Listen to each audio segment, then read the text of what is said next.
Is debt beating you down? You need discipline. You need the Debt Ninja. If you've been caught in a financial trap and need to be set free, then you need the Debt Ninja. Want to stop those harassing collection calls, start saving thousands in interest and fees, and get out of debt fast? Then you need to call the Debt Ninja. The Debt Ninja will find the best companies across the country that will help you consolidate all your bills into one easy payment, reduce your payments by 30 to 50%, and get you out of debt fast. If you have unsecured debt of $10,000 or more, such as credit cards, loans, or medical bills, call the Debt Ninja for a free 15-minute consultation. Call 800-826-1246. 800-826-1246. That's 800-826-1246. Call today. The Debt Ninja. Individuals and businesses with tax problems, listen carefully. Do you feel like you're losing control over your finances? If you owe over $10,000 in back taxes or have unfiled tax returns, we can help you take back control. The IRS is the largest and most aggressive collection agency in the world, and they can seize your bank account, garnish your paycheck, close your business, and file criminal charges. Take control of your tax problems now by calling the experts at Tax Mediation Services and take advantage of the Fresh Start program and new laws that may allow us to negotiate a settlement for the lowest amount possible. Our team of tax attorneys and enrolled agents can stop collections and get you protected so you can take control of your financial future. Tax Mediation Services is accredited by the Better Business Bureau. Call now for a free case review and a price protection guaranteed quote. Call Tax Mediation Services now at 800-610-9050. That's 800-610-9050. 800-610-9050. Prone to becoming so attached to our characters and stories that we struggle to see why a passage may not be working. It takes another set of eyes to help us nurture our writing to full maturity. At Black Wolf Editorial Services, we strive to enable writers to develop and grow, shaping stories into masterpieces that can stand the test of time. Editing services are provided for all genres and all age categories. Services range from critiques of the short story through to line edits of the full-length novel and copy editing for those preparing for publication. We also offer assistance on generating a writer's bio for your website, as well as help with those book blurbs and promotional material. We won't abandon you to the masses. We want to celebrate with you in your successes. Black Wolf Editorial Services, nurturing your writing into maturity. For a full list of services and prices, visit us at blackwolfeditorial.com.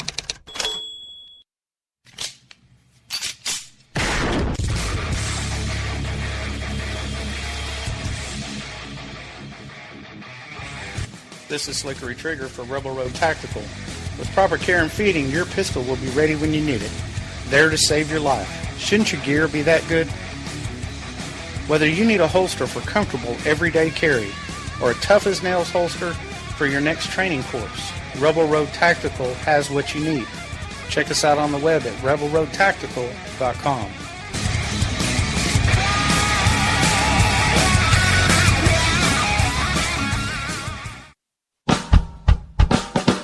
You're listening to the Spark Radio Network, internet radio like you've never heard before. Innovation, creativity, and imagination are all said to begin with a spark. So fasten your seatbelt and take the ride of your life and listen for the spark. You are listening to KLRN Radio, where liberty and reason still reign. My name is Jessie. I'm a United States Special Forces widow. This gives me a unique perspective on the world around us. If you're willing to listen, I'll tell you how I see it, and I won't pull any punches. This is my POV, which stands for Point of View.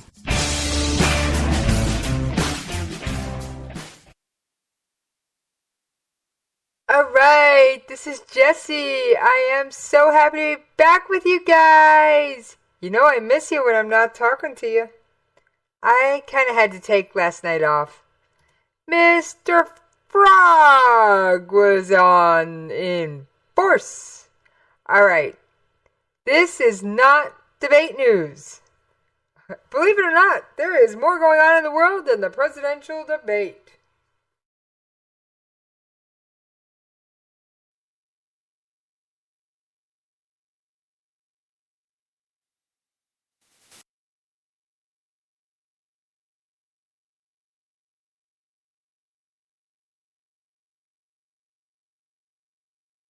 Alright, sorry about that, folks. I've got a lot going on tonight. I am actually producing the debate itself on another computer right next to me, working on wrangling people for the debate roundup to take place right after the debate, right here on KLRN Radio, and half a dozen other things if you really want to know the truth. Alright, let's get on with what you came here for. The news. First, I got an announcement. Are you a Star Wars or Star Trek fan? You are? Cool. Are you waiting for the December release? You are? Well, Dr. Judy L. Moore of Conversations in Science, aka Doc, is also a Star Wars / Star Trek fan. And she's, with a little help I might add, put together a special show. But guess what? This isn't just any show. She doesn't do a lot of live. But December 17th at 4 p.m. Eastern in the United States, she will be doing a live Star Wars Star Trek special. You heard me. Live special. Oh yeah. Gonna be cool. And I'm producing. So you know I'm going to make you laugh. Alright. Now that I got those announcements out of the way, let's get on with the news. What would the news day right now be without Mosul? Yes, the battle for Mosul is definitely in full swing. I've got some show prep pulled up for you. Oh, I've got some audio. I've been busy.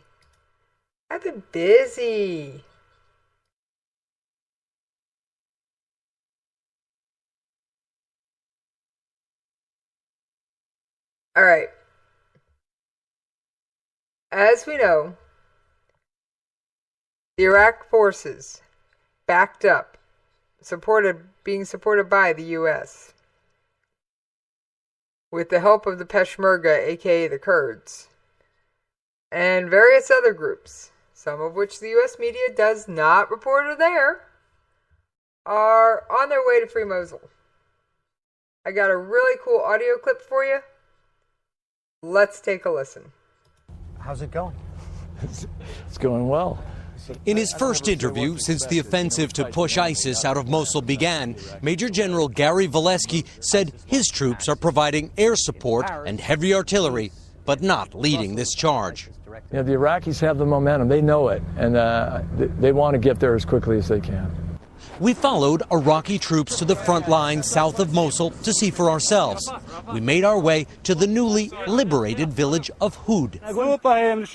She's happy, said a man pushing his 80-year-old grandmother. She's happy to see the soldiers. But then why were these people carrying white flags and leaving their village? Because Iraqi troops, in their rush to get to Mosul, have moved on, even though villagers say there are still ISIS fighters here. And what we saw next was a war planner's worst nightmare. Entering this Sunni village were Shiite militias. In a country that's seen civil war between these two sects of Islam, it's a dangerous mix. But what happens here could have international consequences as well. General Volesky is concerned that in retaliation for losing Mosul, ISIS could launch terror attacks on targets in the West. That's what we're worried about, from my perspective back at home, is when Mosul falls, how are they going to try to deflect the attention? But for now, Volesky's troops are focused on the task at hand. Mosul is where the so-called Islamic State or Caliphate was born, and it's here that the general believes it will die. Well, there's not going to be a caliphate. So no Mosul, no more Caliphate?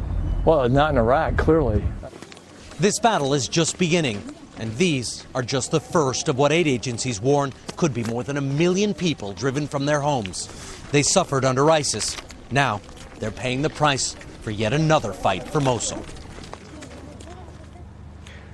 While U.S.-backed Iraqi troops are advancing toward Mosul, ISIS is saying that nothing is wrong. It's propaganda today, putting out images of people at work, eating kebab in the city, life as normal. Lester?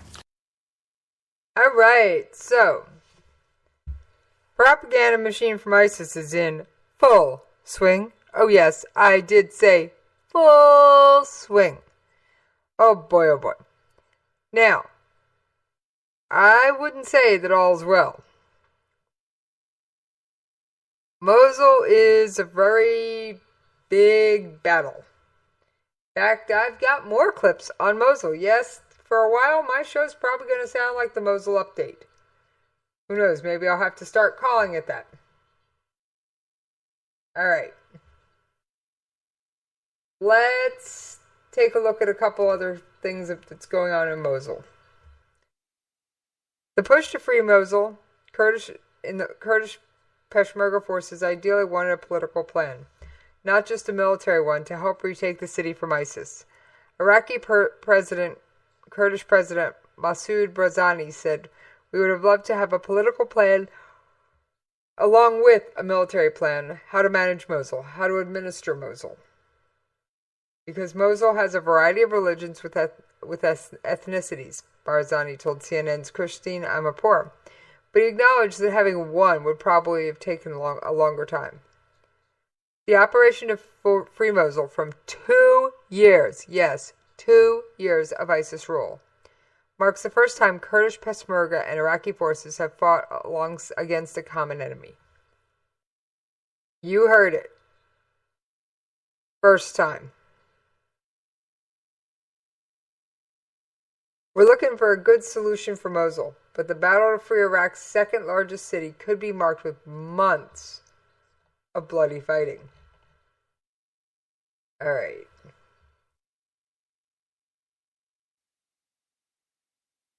Work on seeing about pulling something up for you guys here.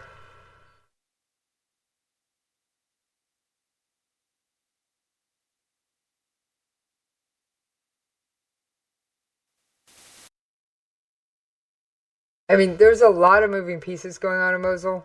I can't even begin to explain the complexity of it.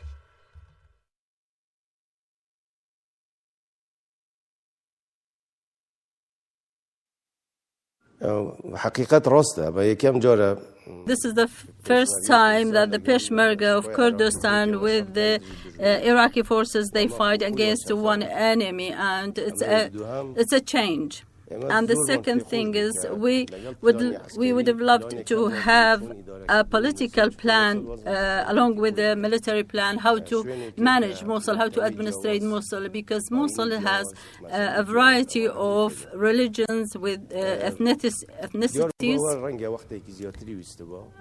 Probably it would have taken a longer time, but in order for us to continue not to face more difficulties, so we agreed with Baghdad to form a committee, a joint committee, that if there's any problem occurs, we can deal with it. There are reports that the United States believes that the former governor of Mosul will come back, the governor of the Nineveh province, where Mosul is, Mr. Aqub, and that the place will be divided into sub-districts to be, governed by local mayors. Is that acceptable to the Kurds? Is that the plan as you know it?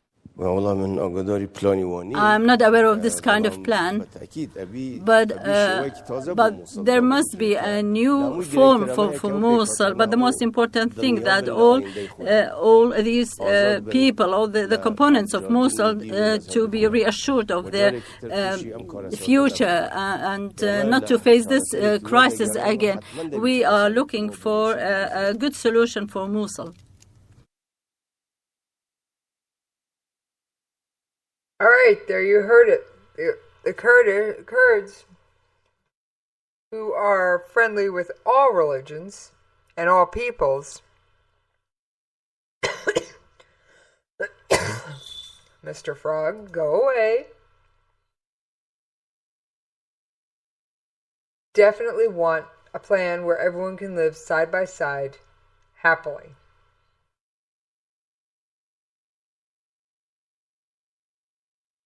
According to the recent developments, Lieutenant General Qasim al-Maliki, commander of the Iraqi 9th Armored Division, has stated that the Armored Division has advanced. It's now 3 to 4 miles from the outskirts of Mosul. Now, that's not long if your road's free and clear. 3 brigades have liberated 13 villages to the north and northeast of Huwara. At least 50 ISIS militants and 2 Iraqi soldiers have been killed and 25 soldiers injured. Dozens of suicide vehicles and a large number of improvised explosive devices have been destroyed.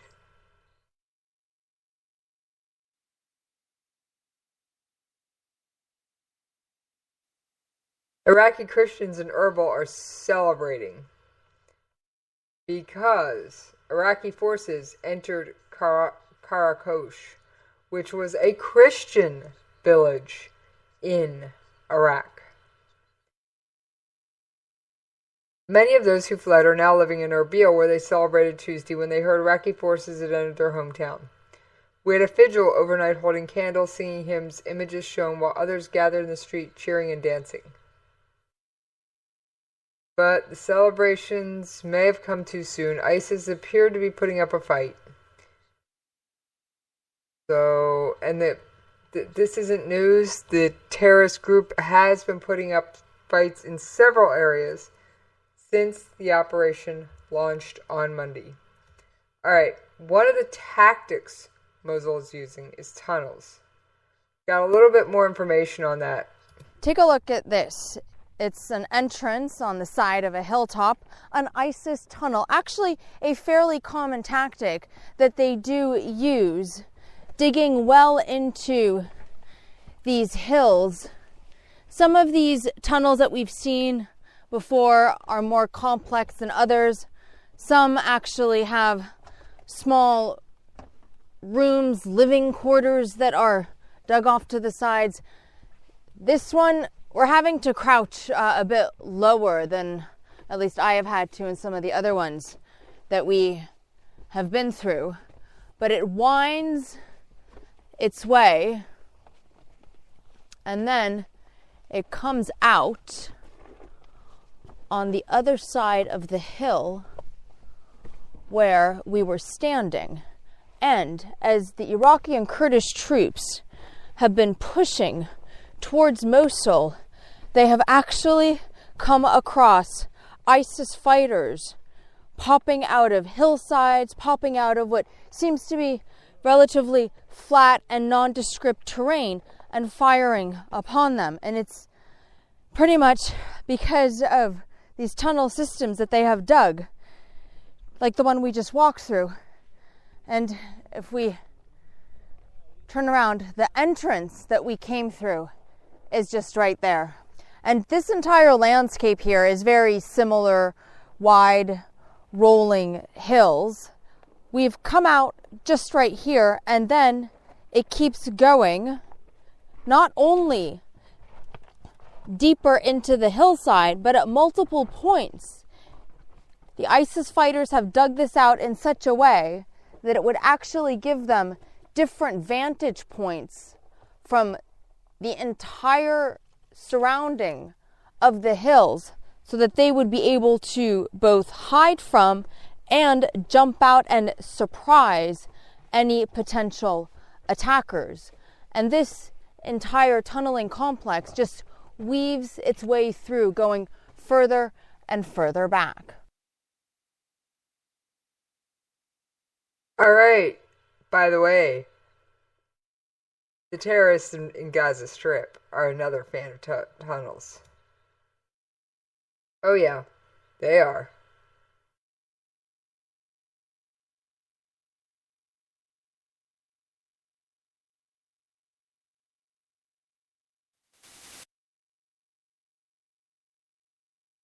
So, Let's see. Mosul isn't even done. We're not even quite done with Mosul. It's such a big deal.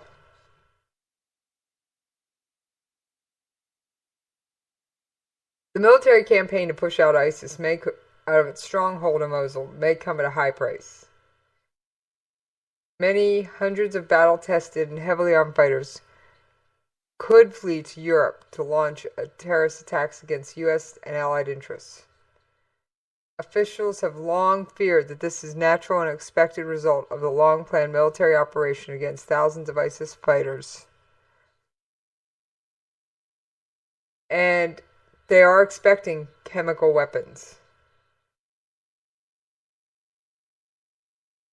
Yes, you heard that. They are expecting chemical weapons to be used. Let that sink in.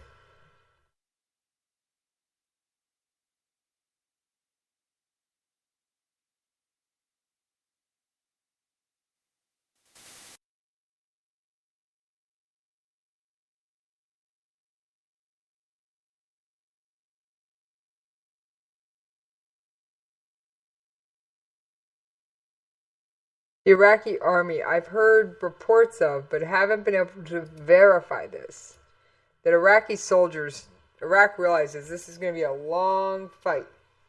A really long fight. And I'm searching for this right now.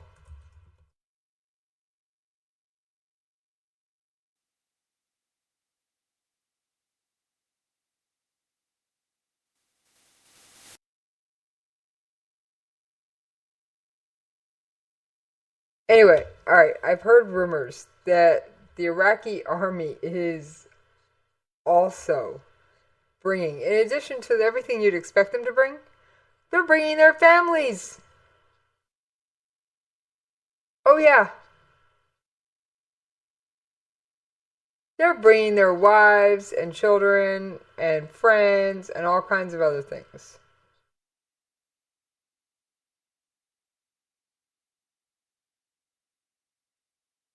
I am not kidding.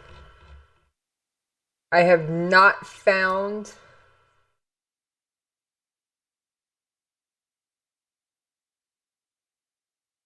a news article on this. I heard this, for those of you who always like to fact check me, and I always encourage it. I heard this from a friend of mine who is allied military. No, he's not American. Who is on the ground there. And they are literally saying, well, soldiers get lonely. Let them bring their wives. Let them bring their families. People are literally setting up picnic lunches on mountains and hills overlooking Mosul and watching the fight. Now, the people watching live aren't the only ones watching. Al Jazeera has been live streaming on Facebook parts of the battle for Mosul. Oh yeah, I am not kidding you. I actually had to look it up to believe it myself. But they are live streaming parts of the battle. That's just insanity in my opinion. Alright, I know I started a little late. Let me check, see where we are on time. Alright, I got a few minutes left. I think I played that one. I got a couple more audio clips. Let's take a listen. The battle for Mosul is a really big deal, and here's why. For those of you who are regular listeners to my show, you heard this last night, but it bears repeating. The battle for Mosul is a really big deal, and here's why. Mosul is the second biggest city in Iraq, and it's the last remaining ISIS stronghold in the country. It's also the place where ISIS leader Abu Bakr al-Baghdadi first declared that he had established an Islamic caliphate or state. Now, the last time the Iraqi army was in Mosul was back in 2014, when we're fleeing from ISIS fighters. This time, it's hoping to reverse those losses. Iraqi army forces won't be the only ones on the battlefield, though. Kurdish Peshmerga forces will be involved, and the U.S. military will also be playing a supportive role. But the battle won't be easy. Officials estimate there are between 3,000 and 5,000 ISIS fighters still inside the city, and they have created an elaborate network of defenses. They fill moats with oil and then set it alight, creating these thick black plumes of choking smoke. Houses are booby-trapped. The streets are littered with IEDs. And then there's the human toll. An estimated 1 million civilians are still living in the city of Mosul. And the UN says that the exodus that could follow a battle might be one of the biggest man-made displacements in recent times.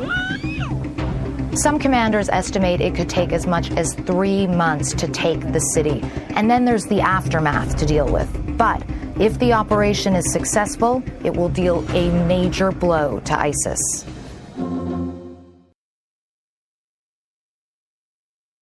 All right, now here's another reason I'm worried about retaliatory strikes. Dabiq has already been wrested from ISIL control. Now, Dabiq is really special, and I want you to hear why. And this is my guest, Justin Kinney, who sometimes gets on Saturday Slowdown with me. And we've been discussing a lot of history of terrorism. Take a listen to this clip I pulled from his first interview.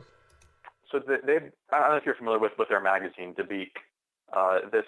It's named after a town in Syria called Dabiq. They believe that that's the spot where the kind of final battle, their battle of Armageddon, is going to take place. And that's actually why they're in Syria to begin with. They're kind of hanging out, or they're trying to hang out at Dabiq and wait for their Messiah to arrive and basically save them. And so they believe that this battle of Armageddon is going to take place, and they think it's going to happen soon, and they're going to be a key member of that. So they're doing everything they can to spark Armageddon, essentially. In other words, they think that they can make their, quote, Messiah arrive on their timetable. It's essentially, yes. Yeah. Okay, that's in my mind, and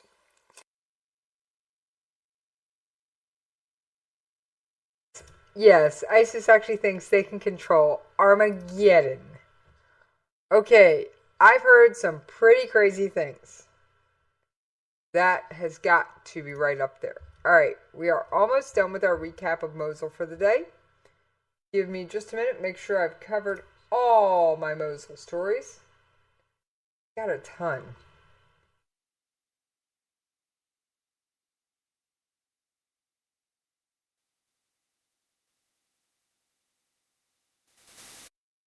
Yes, I have a ton of them. But a lot of them actually say the same thing.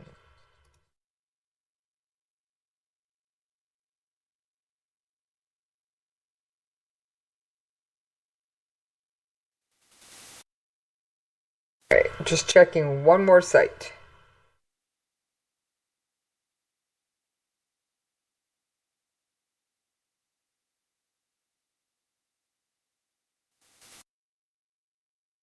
Sorry I don't have all this pulled together quite as well as I would have liked.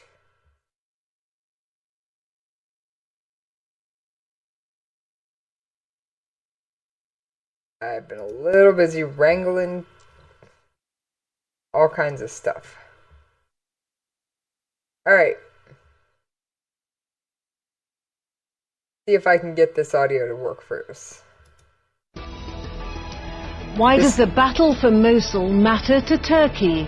The Turkish army appears determined to take part in the offensive against ISIL, but Iraq says Turkish troops would breach Iraqi sovereignty. Is Turkey complicating the battle plans? And what are Turkey's main objectives in Iraq? This is Inside Story. Now, we are not going to listen to the entire show, but we are going to pull a couple of clips from it. Now, Iraq calls it an invasion. Turkey says it's insurance. Both are arguing over the presence of Turkish troops in Iraq. Now, the Iraqi army, along with Kurdish, Sunni Arab and Shia Muslim troops, began the fight to recapture Mosul on Monday. Iraqi commanders say they've already seen early success and secured several villages. The Turkish president, though, appears determined to be part of the battle. The Iraqi prime minister is against it. Recep Tayyip Erdogan says Iraq can't push ISIL out of Mosul without his help. Prime Minister Haider al-Abadi says he won't let Turkish forces take part. Now, President Erdogan insists Turkish troops are already there and will stay until Mosul is liberated. At the moment, operations are continuing in Mosul. What are they saying? That Turkey will not enter Mosul. How will I not enter? We share a 350-kilometer border, and I am under threat at this border. We will be in the operation, and we will be at the table. It is out of the question that we are not involved. Well, Turkish commanders are refusing to withdraw troops that are already in northern Iraq at the Bashika military base. They've been there for more than a year now, training Sunni Muslim and allied Kurdish Peshmerga troops to fight ISIL. President Erdogan wants them to fight in the battle for Mosul and says Turkey's involvement would help contain sectarian tensions in the city. The Iraqi Prime Minister Abadi says Turkish troops on Iraqi soil breaches its sovereignty. All right, let's bring in our guests now. In Istanbul, we have Mustafa Akyol. All right, so Turkey's trying to weasel its way in there. Iran's in there. Iraq's in there, and the U.S. and its coalition. We're going to need another scorecard, folks. You heard me. Another scorecard is coming up for the battle for Mosul. We'll go into a little more detail on that another day, though. All right, we are a little bit past the bottom of the hour. Let me get this, which means we're going to have to take a commercial break.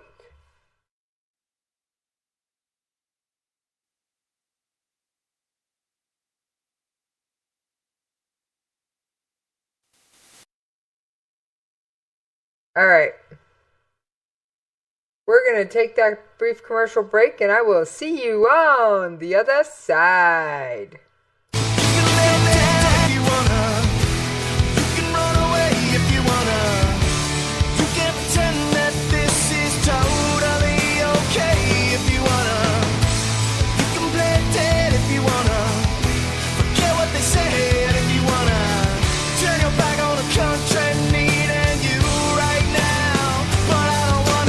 The following message contains a special offer for listeners of this station. Are you a man over 40? Are you constantly looking for the nearest bathroom? Do you wake up multiple times a night to use the bathroom? Right now, Perfect Prostate is sending out free bottles of their groundbreaking new formula to listeners of this station. Perfect Prostate Formula was developed by medical doctor Mitchell Fleischer, and its ingredients have been clinically studied to reduce your frequent nighttime bathroom visits and promote healthy urine flow. Right now, preferred customers get their first bottle of Perfect Prostate absolutely free. There's nothing to lose. Perfect Prostate is guaranteed to reduce that constant urge to use the bathroom, especially at night, and promote healthy urine flow. Don't wait. Call now for your free bottle. Just pay shipping and processing. Dial 1-800-675-0251. That's 1-800-675-0251. Supplies are limited. One free bottle per household. Call now. Dial 1-800-675-0251. That's 1-800-675-0251.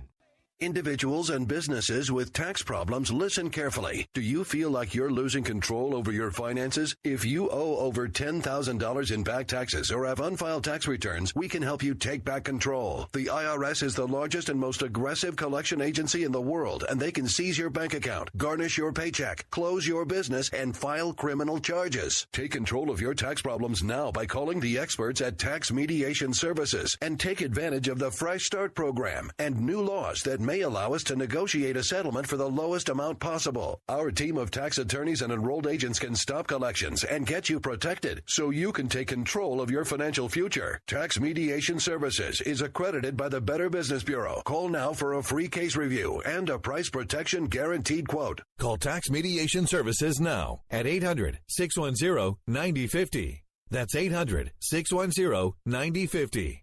800-610-9050. All writers are prone to becoming so attached to our characters and stories that we struggle to see why a passage may not be working. It takes another set of eyes to help us nurture our writing to full maturity. At Black Wolf Editorial Services, we strive to enable writers to develop and grow, shaping stories into masterpieces that can stand the test of time. Editing services are provided for all genres and all age categories.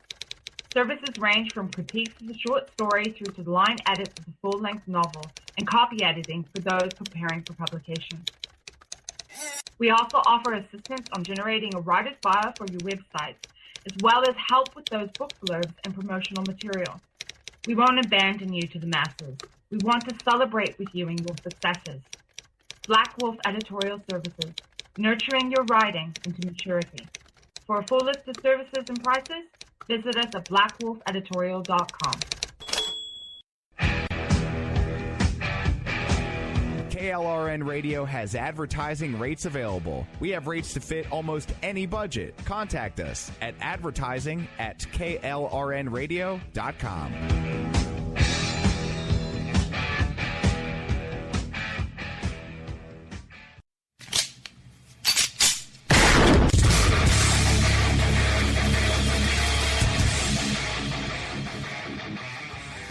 This is Slickery Trigger for Rebel Road Tactical. With proper care and feeding, your pistol will be ready when you need it. There to save your life. Shouldn't your gear be that good?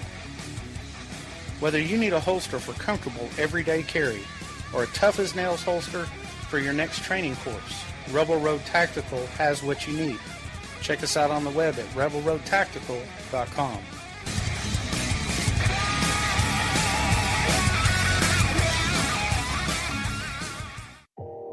You are listening to KLRN Radio, where liberty and reason still reign. You can lay down if you wanna. You can run away if you wanna. You can pretend that this is totally okay if you wanna. You can play dead if you wanna. Forget what they said if you wanna. Turn your back on the country and you right now, but I don't wanna. All right, thank you guys for hanging in there with me while we paid them bills. All right, we are done with our Mosul update. Yes, it was the first half of the show. I think that's probably going to be the format for a while. So you're just going to have to bear with me. All right, I got to take another headset off. I'm wearing two of them, and I'm getting all kinds of other audio in my ears that I just don't need. So I am monitoring additional feeds tonight because if you are looking for the debate, you head on over to KLRNradio.com and look at that special event live stream. It is a live stream of the audio from the debate. So if you are not near a television set and you still want to hear what's going on in the debate, by all means, you can tune in on your phone, your laptop, your tablet, anything that can get onto the internet, you can tune in on. All right. I've got a bit of an alarming story. Iran is seeking many billions of dollars in payments from the U.S. in exchange for release of several U.S. hostages still being detained in Iran. Remember, we paid ransom once, so what'd they do? Take more hostages. Because remember, we paid $1.7 billion in cash. We flew it in on a plane in the dark of night. Yeah. Future payments to Iran could reach as much as $2 billion, according to sources familiar with the matter, who said that Iran is detaining U.S. citizens in Iran's notorious Evin prison, where inmates are routinely tortured and abused. Iranian news sources close to the country's Revolutionary Guard Corps, or IRGC, which has been handling prisoner swaps with the United States, reported on Tuesday Iran expects many billions of dollars to release those U.S. citizens still being detained. We should wait and see what the U.S. will offer many billions of dollars to release American businessmen Samak Namazi and his father Bakar, who were abducted by Iran after the United States paid the $1.7 billion. Oh, you wonder why I don't agree with paying ransom, folks. Perfect example. You paid it once, now they want it again. Some new revelations about U.S. concessions to Iran. Previously secret There's more to the documents show story. The Obama administration Take a listen. quietly lifted U.S. sanctions on 2 Iranian banks the exact same day that those 4 American hostages were released. Chief Washington correspondent James Rosen has the story tonight from the White House. Good evening, James. Britt, good evening. Here's how the State Department today explained how the Obama administration arrived at the decision to lift UN sanctions on Bank SEPA, Iran's oldest and 3rd richest bank, and one previously described by our own Treasury Department as the financial linchpin of Iran's ballistic missile program. We conducted a very thorough review, in essence updating what we knew about Bank SEPA and whether they qualified. And it was our assessment that they did qualify. They were no longer carrying out actions that we believed were linked to or linked them to the ballistic missile program. Key in the selling of the Iran nuclear deal 2 summers ago were assurances from senior U.S. officials that UN sanctions on entities related to Iran's ballistic missile program would continue to rein in that program, even if the nuclear deal didn't cover ballistic missiles. Those assurances sounded like this. The sanctions on their arms trade, the sanctions on their acquisition of ballistic missile technology remain in place for many years to come under the UN. Today, however, the Wall Street Journal reported that in January 2016, the same day that the U.S. paid $400 million in hard foreign currency to the regime and several U.S. hostages were set free from Iran, a top State Department official quietly signed a deal agreeing to allow the UN to lift its sanctions on Bank SEPA and on another Iranian bank 8 years ahead of the 2023 timetable that the nuclear deal set out. Since those UN sanctions came off in January, Iran's ballistic missile program has expanded aggressively with 4 confirmed tests. The chairman of the House Foreign Affairs Committee told Fox News Iran keeps changing the terms of the deal and the administration keeps, quote, getting rolled. Iran not only made these demands at the end of the negotiation or after they completed the initial negotiation, but frankly, Iran continues to make additional demands and continues to violate the very agreement that the administration pushed. And just as they say the $400 million in hard foreign currency was not ransom to secure the release of those hostages, aides to President Obama deny that this separate side deal involving the lifting of UN sanctions on Bank SEPA had anything to do with the release of those hostages, despite the fact that they all came together on the same day, January 17, one day after the formal implementation of the nuclear deal, Brett. James, thank you very much. Let's turn now to former U.S. Ambassador to the United Nations, John Bolton. Mr. Ambassador, what do you make of that? Well, I think this is simply one more piece of evidence at how wretched this entire Iran nuclear deal is, how involved it is with many other aspects of objectionable Iranian behavior over the years, the capture of hostages, the development of ballistic missiles, whose unique and sole purpose is to be a delivery system for the nuclear weapons. And it shows that the Obama administration was prepared to pay essentially any price to get that deal. And that's what they did. And they kept it from Congress and the American public because they knew what the reaction would be. The bank was associated with the financing of the nuclear program, right? Well, and the ballistic missile program, yes. More importantly, perhaps, or more clearly.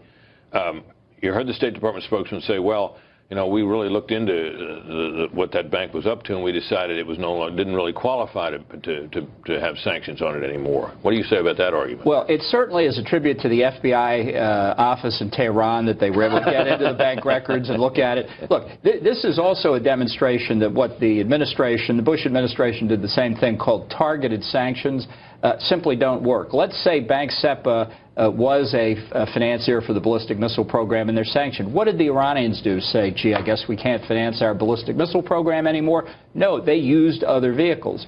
So in the past 3 years before the deal was implemented, Was Bank SEPA involved in ballistic missile transactions? Maybe not, because they were using another vehicle. So to say that you've been fooled by the Iranians' ability to conceal their financial techniques, and you're going to now allow this bank legitimacy to get back into the international market, you might as well not have any sanctions at all as to have these targeted sanctions. Some new revelations about U.S. concessions to Iran. All right, that audio was courtesy of Fox News. Now you know why I say that Iran nuclear deal wasn't worth the paper it was printed on. All right, we are almost out of time. I do have a couple more things I want to touch on.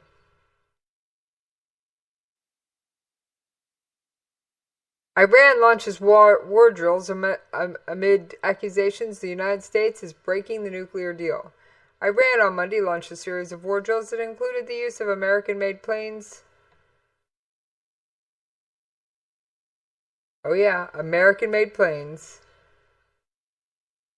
And amid accusations by top officials that the United States is violating last summer's comprehensive nuclear agreement, according to regional experts and Persian language media reports. Iran's Artish Air Force kicked off a 3-day series of drills aimed at displaying the Islamic Republic's air might, according to the country's state-run press. That the drills are in preparations for the spokesman told this country's state-run press, let this sink in, he told the country this. The drills are in preparation for upcoming war. Come on, folks. We got Russia getting on a war footing. Now we got Iran trying to get on a war footing. Houston. We have a problem.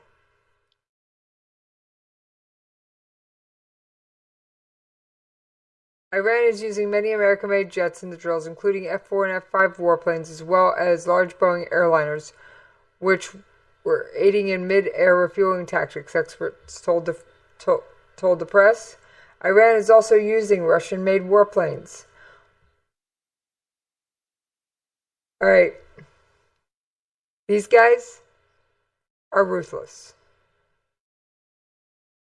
Absolutely ruthless.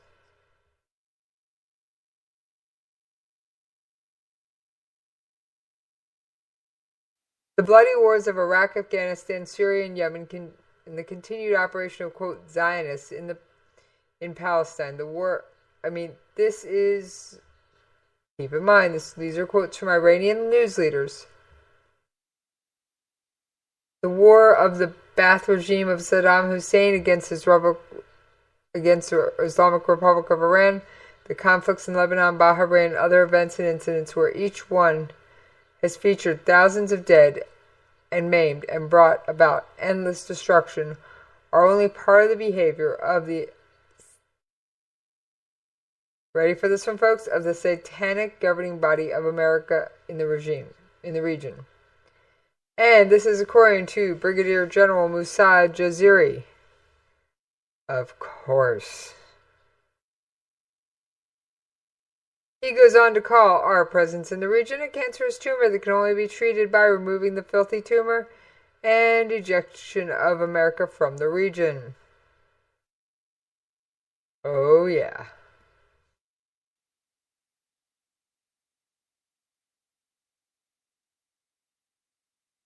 Just recently, Secretary Kerry attested to the U.S. going above and beyond the terms of the accord. This was noted by officials in Tehran. Like Ayatollah Lajani as not being enough. This is a tried and true tactic by Tehran during the negotiations with the P5+1 that led to the current nuclear deal. Iran was able to force concessions by upping the ante. This was most notable when they looked at the centrifuge cap. Now in the deal implication era is upping the ante in an attempt to garner additional relief. In short, Iran's not happy with the deal they signed. Even though the deal they signed isn't worth the piece of paper it's printed on, they want more. That is the real short version of what you just heard. Alright, I got just a couple more notes here and then we are going to be all done for the day. I thought this one was quite amusing. This is as close to U.S. politics as I want to get today, folks. Iran's Supreme Leader weighs in on U.S. election ahead of final debate. Ayatollah al-Khamenei, the Supreme Leader of Iran, expressed disappointment in the U.S. presidential race on Monday. The cleric suggested in a pair of tweets ahead of the final presidential debate Wednesday night between Hillary Clinton and Donald Trump that he was disenchanted with the issues being discussed in the run-up to November. All right, got a couple more stories. As I get them done, we're knocking them down. Russian President Vladimir Putin floated the possible extension of an Aleppo ceasefire as German Chancellor Angela Merkel and French President Francois Hollande confronted him with blunt language over what she described as an inhumane manslaughter in Syria. Speaking after a meeting in Berlin, Putin said Russia would halt its bombings as long as terrorist forces are inactive. At a separate news conference alongside Merkel, Hollande said Putin didn't specify how long such a ceasefire might last. We hope it's as long as possible because we need to reach the humans that are still stuck inside the besieged city. And of course, with us working on Raqqa, they may either start killing, deporting, or doing you don't want to know to some of these people. Alright. And yes, I am tired, folks. I gotta get pumped up for the post-debate coverage. Russia to regard Belgian airstrikes in Aleppo as support for Nusra if no criticism follows. Moscow experts. Hang on. Experts, the U.S.-led coalition... Yeah, this sentence doesn't make sense. The U.S. coalition is providing adequate response to the Belgian Air Force's bombing of Aleppo, Russia's base. Foreign Ministry spokeswoman Maria Zakharov said on Wednesday,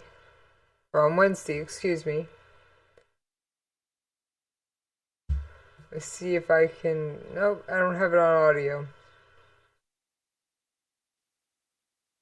But, like I said, there's a lot going on in the world that is not the debates. We're going to round out right now with just a couple of... with my favorite of the cute stories today. Wreckage of U-boat sunk by quote-unquote sea monster found off the coast of the United Kingdom. A German submarine from World War I that was said to have been taken down by a sea monster has been discovered off the coast of Scotland. Incredible sonar images show the 100-year-old wreck to be mostly intact. And the find has led to the resurfacing of nautical folklore. Experts say the wreckage may have been the infamous LB-85. According to the old tale, the U-boat commander, Captain Guthrie Crench, said the submarine had been cruising on the surface of the water to recharge its batteries when a strange beast rose from the sea with large eyes set in a horny sort of skull, and said the animal had a small head but teeth that could be seen glistening in the moonlight.